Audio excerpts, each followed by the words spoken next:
The invoice was 43 pages long. Single-spaced. I'd itemized everything. Every diaper changed, every school pickup, every parent-teacher conference attended, every night spent holding a sick child while her actual grandparents posted beach selfies from Cabo. The total came to $847,000, conservatively calculated at below minimum wage. My parents called it heartless. I called it 18 years overdue.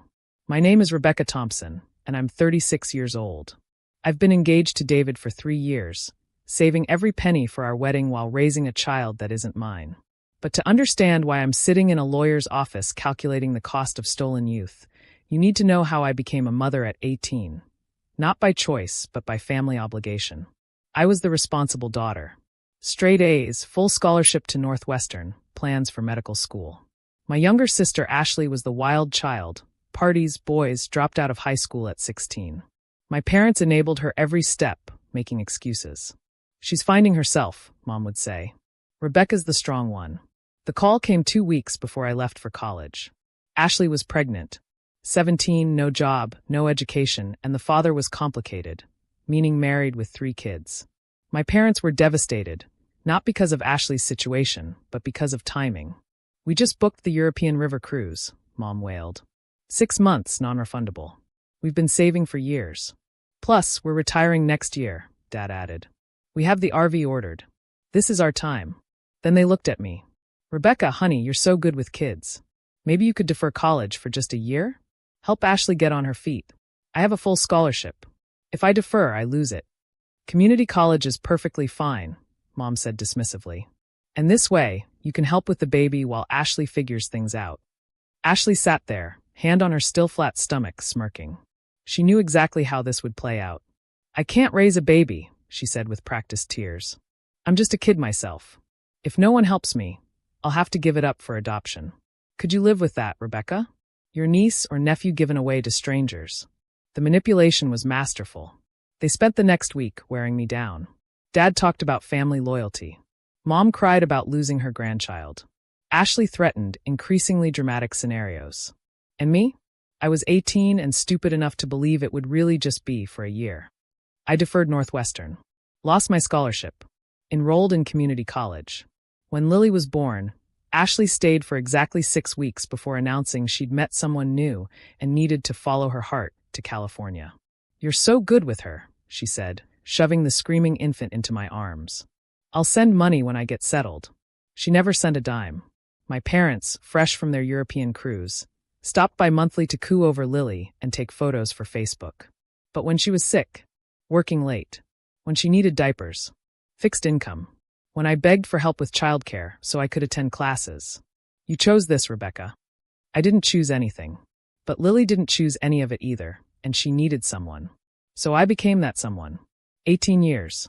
I raised Lily while Ashley flitted from man to man, state to state, sending birthday cards when she remembered. I worked nights at the hospital while going to nursing school during the day, running on 3 hours of sleep. I missed my 20s, no parties, no travel, no freedom. Every decision revolved around Lily. My parents? They thrived in retirement. Cruises, road trips, winters in Florida. They'd visit for holidays, bring inappropriate gifts, fill Lily's head with stories of their adventures, then leave me to deal with the aftermath. Why can't we go to Disney World like Grandma and Grandpa? Lily would ask. Because I'm saving for your college, I'd explain, not mentioning that I was still paying off my own student loans for the degree that took me 8 years to complete. Through it all, they promised one thing, the wedding fund. My grandmother had left money for both Ashley and me, $45,000 each, specifically for our weddings. It was held in trust by my parents, accumulating interest. At least when you find someone special, Mom would say, you'll have your dream wedding. It became my light at the end of the tunnel. When David proposed 3 years ago, I finally felt like something would be mine. We planned carefully, booking vendors 2 years out to get better prices. The venue alone required a $15,000 deposit. Then last month, Ashley called.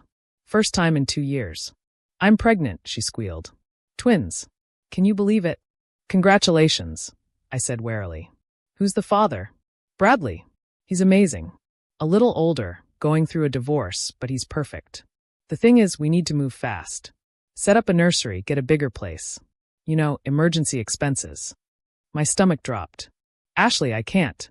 I'm not calling for money, God. I'm calling Mom and Dad. They'll help. They always do.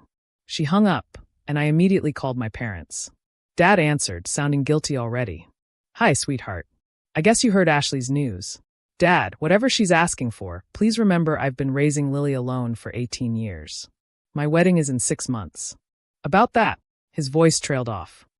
Ashley's in a real bind. Bradley's assets are frozen because of the divorce. They need help now.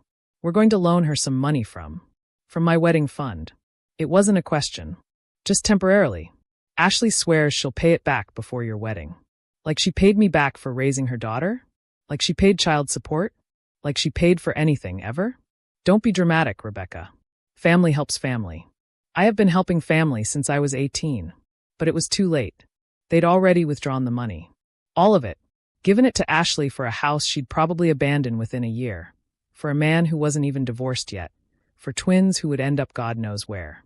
I hung up and called David. Then the venues. Then the vendors. Cancellation fees alone would cost us thousands we didn't have. We'd been together 7 years, engaged for 3, and now we'd have to wait who knows how much longer because my parents gave my wedding fund to the same person who'd abandoned her first child to me. That night, as I helped Lily with college applications, because of course I'd made sure she could go to any school she wanted, something snapped. I opened Excel and started calculating. Childcare, 18 years at $15 per hour, 40 hours per week minimum. Food, $200 per week for 18 years. Clothing, $2,000 per year. Medical expenses not covered by my insurance. School supplies, field trips, sports equipment. Transportation costs. Housing, the difference between a studio and a 2-bedroom. I was conservative. I didn't charge for overtime, didn't include the therapy I'd need for the next 20 years, didn't calculate the opportunity cost of the career I'd sacrificed. Still, the number was staggering.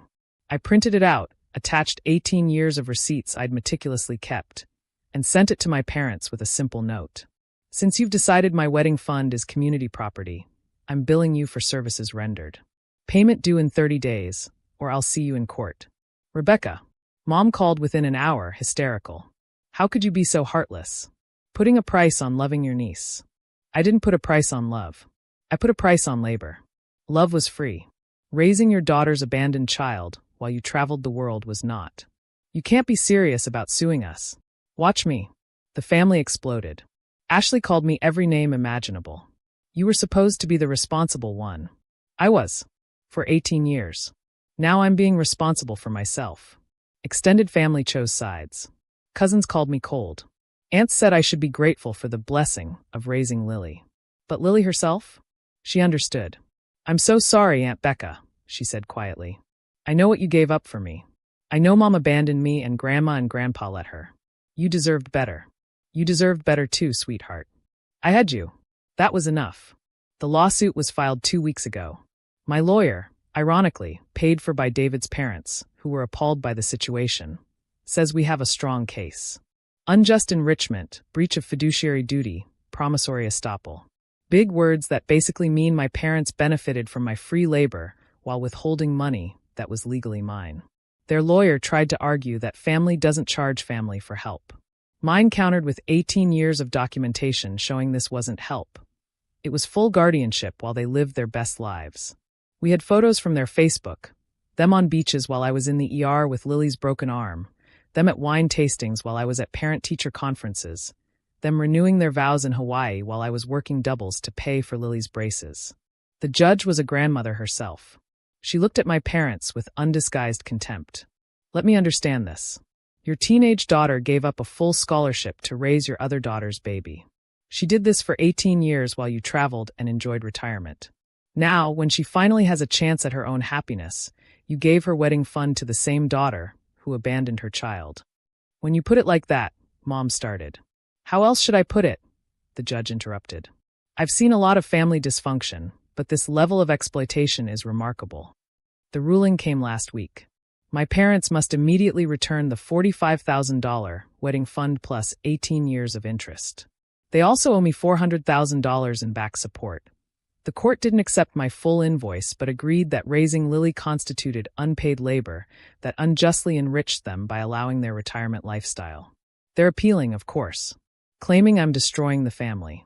But the family was destroyed 18 years ago when they watched an 18-year-old sacrifice her future and did nothing but book another cruise. Ashley's response was predictable. She vanished again. The house my wedding fund bought? Foreclosed. Bradley? Never got divorced. The twins? Who knows? History repeating itself, and this time, I won't be there to clean up the mess. David and I are getting married next month. Small ceremony, just close friends and the family that actually acts like family. Lily will be my maid of honor. David's parents are paying. They said watching someone stand up to exploitation was worth more than any wedding gift. My parents won't be there.